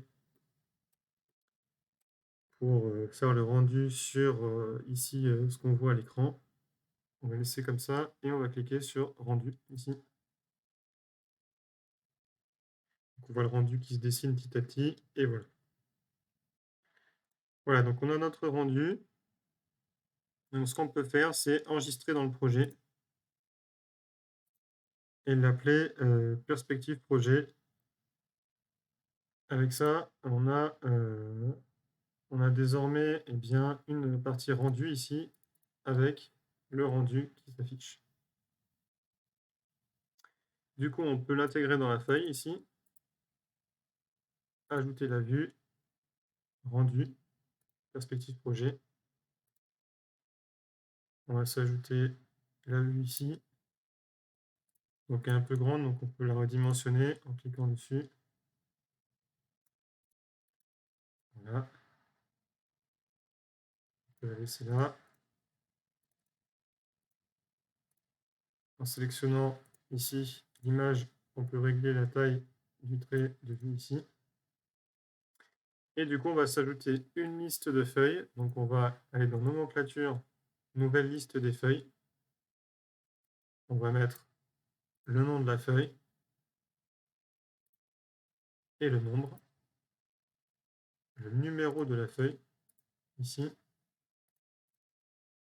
Donc nombre, on va l'enlever. OK. On va intégrer ça à notre feuille ici, ajouter la vue, nomenclature, liste des feuilles. Voilà. Donc pareil, on peut redimensionner si on souhaite. OK, et on peut venir finalement s'ajouter un titre sur notre projet. Donc on peut aller dans ici annoter, texte, et on peut écrire un texte ici. Donc on peut appeler ça projet maison individuelle TP BIM, par exemple. Donc après, on peut modifier ce texte. Donc on peut régler ici l'alignement horizontal, centré, et on peut régler la taille de texte ici, par exemple 10 mm gras. Et voilà. Donc là, on a dans nos feuilles eh bien, tous les éléments du dossier de TP. Et donc, il ne reste plus qu'à exporter ça sous format PDF. Donc, comment on va faire? Eh bien, on va aller dans Fichier ici. Alors déjà, on va enregistrer. Et on va aller dans Fichier, Imprimer. Et donc là, vous choisissez l'imprimante du coup que vous avez à disposition. Donc ça peut être Microsoft Print ou PDF par exemple. Pour ma part, c'est PDF 24. On va combiner plusieurs vues en un seul fichier pour avoir un seul dossier PDF. Ce qu'on va imprimer, et on va le sélectionner ici. Donc nous, on va sélectionner uniquement les feuilles. Voilà. Donc là, il nous demande si on veut enregistrer les paramètres d'impression, il n'y a pas besoin. Ce qu'on peut faire, c'est configurer ici la sortie. Donc on va sortir au format A4. On avait choisi des cartouches A4, donc autant sortir au format A4. En mode portrait. Nos cartouches sont montées en mode portrait. Pour ce qui est des autres paramètres, on va le laisser comme tel. OK. Et du coup, une fois que ça c'est réglé, on peut imprimer. OK. Donc là, il y a PDF24 qui s'affiche. J'enregistre mon fichier sur mon bureau. Voilà. Et donc, si j'ouvre le fichier qui a été produit, je retrouve ce résultat.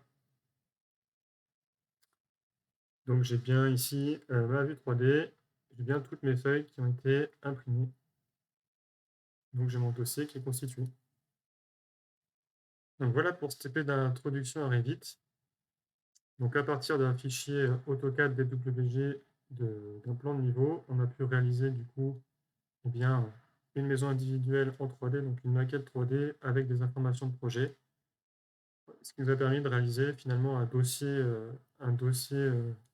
de plans et de feuilles qui contient du coup une vue en plan de niveau pour le rez-de-chaussée avec des indications dimensionnelles pour les murs, les cloisons et des indications de surface pour les différentes pièces, une vue en coupe, et puis une nomenclature des fenêtres et un relevé de matériaux de mur avec une information de prix pour ce qui est des blocs de béton manufacturés. Merci d'avoir suivi ce tutoriel et à la prochaine fois.